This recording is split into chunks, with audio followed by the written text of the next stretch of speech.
Hi guys, welcome back to my YouTube channel, and thank you so much for watching my videos, for commenting. I really appreciate everything. I'm learning a lot. Yeah, we are getting there. One day we'll get there.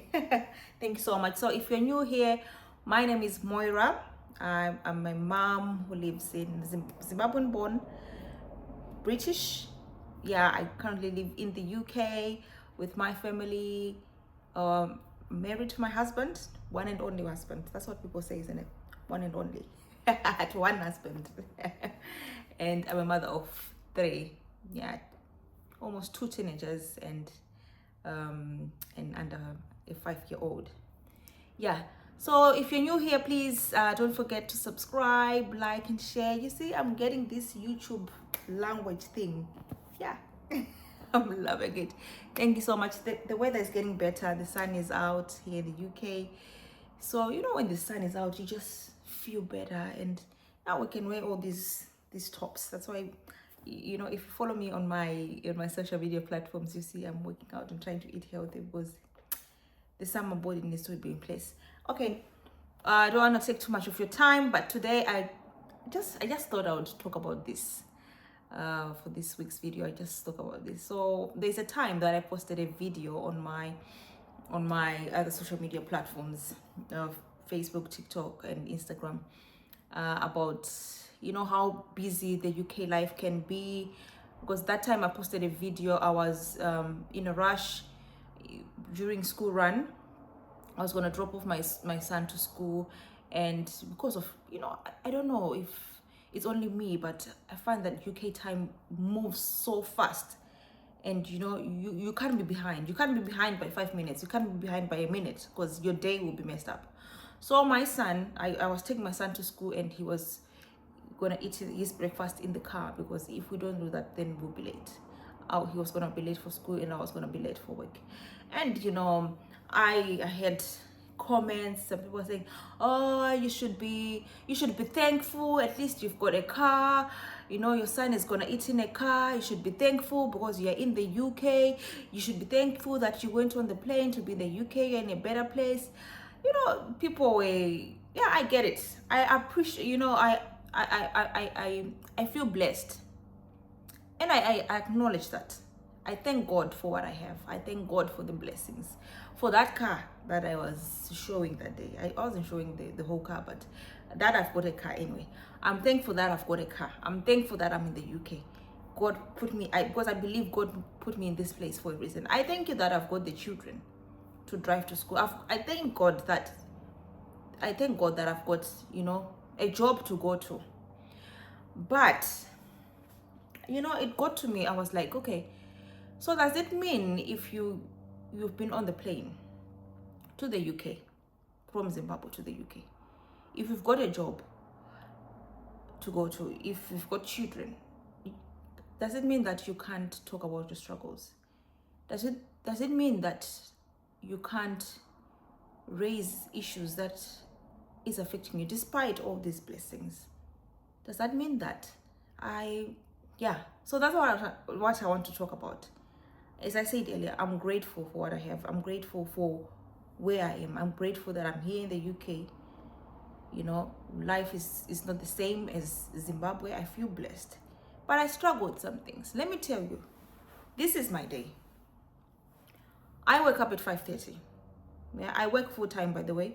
I work full time, and I run a household, and I do all this social media content creation and everything. I don't want to make this video so long. So this is my day. I wake up at 5:30.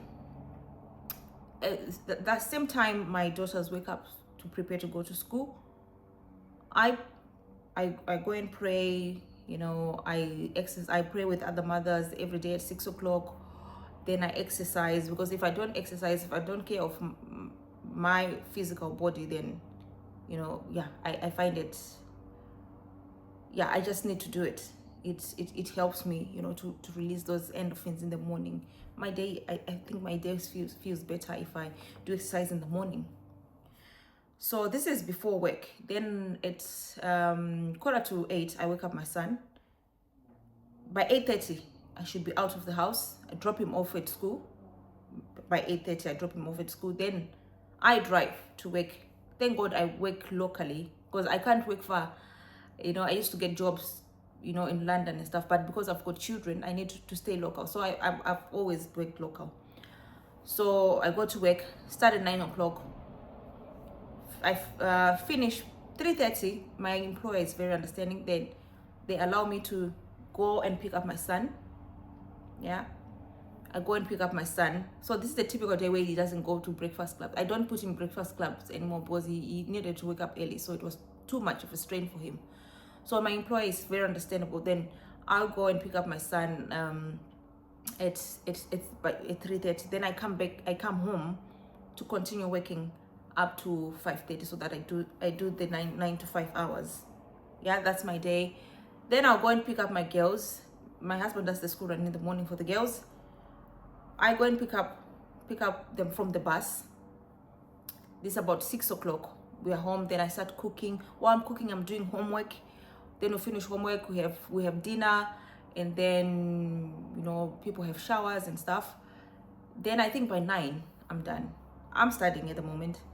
Then I sit down to study, maybe up to 11:30 to 12. Then I sleep. So that means I sleep for five hours 30. Although sometimes I don't exercise, I have a lie-in for a little bit, because I know my sleep is very important. If I don't sleep enough, then yeah, it's gonna have an impact on my health. So that is my day. So that's what I was trying to raise, that the life is so busy, because in the UK I can't afford house helps. There are house helps, but I can't afford it because it's very, very expensive. I think it's like 1,500 and up if you need a proper house help, like what we used to get in Zimbabwe. Although if they are coming for the children, they do the children only. They don't do housework, they don't do ironing, like what we used to have in Zimbabwe. So I can't afford that because it's too expensive. So I need to manage everything. And my husband, I know people will be like, oh, where's your husband and all of this? My husband is always very busy with his work. He's the breadwinner, so he needs to do what he needs to do. And most of the time, he can't help me. We help here and there, but he can't help me that much because of his work. Because most of the time he'll be away like the whole day at work, and when he comes back, he's tired. So I need to run the home. And this is like every day. It's like on a treadmill. The treadmill is like, on 100 miles, and you need to jump on it every day on 100 miles. And so I was saying, so how are we going to sustain this kind of a lifestyle? That was my point. And I was just saying things that I struggle with, because there is no rest. It's continuous every day. It's continuous, And on weekends, kids have got extracurricular activities. There's swimming, there's extra lessons, there's this and that. You don't rest, and before you know it, it's Monday. So that's what I was talking about. So I want you to tell me, how are you managing things?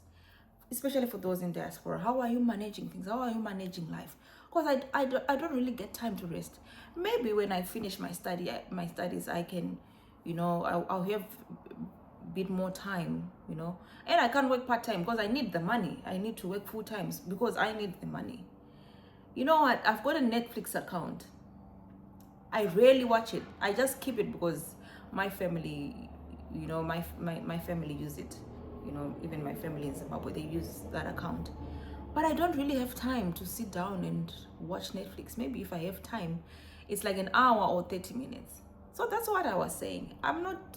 It's not about complaining. I was just citing the challenges in the diaspora, especially as a migrant mom, the challenges around motherhood. I love being a mother, and I thank God for that. But it's the challenges, it's the things surrounding the motherhood. So that's what I was talking about. So that's what I wanted to come to talk to you about. So let's discuss in the comment section. Let me know how you're balancing things, how you're doing things, what I can change to balance. Should I stop making content so that I have time for myself? I love making content because I'm passionate about it, so I don't find it as a task or as a job, because I enjoy making content. And I find that cooking is so therapeutic to me. I love cooking. I just enjoy cooking, and I found my new love last year. allotment gardening. I just love a lot, just going out in the in the in the outside in the sun and touching the soil, planting, planting seeds, and then you see those seeds thriving and they're plants, and now we are cooking in the kitchen. I love it. Yeah, I love it for my mind. I'm doing it for my health, because it's so therapeutic, just to help me. And that's the other reason that I exercise. I always exercise, because just to release those endorphins, just to make myself cope, feel better, coping mechanisms. So let me know how you are doing it. I'm not gonna keep this video for long, but thank you so much for watching, and do not forget to like, share, and subscribe. I see you on the next one. Bye.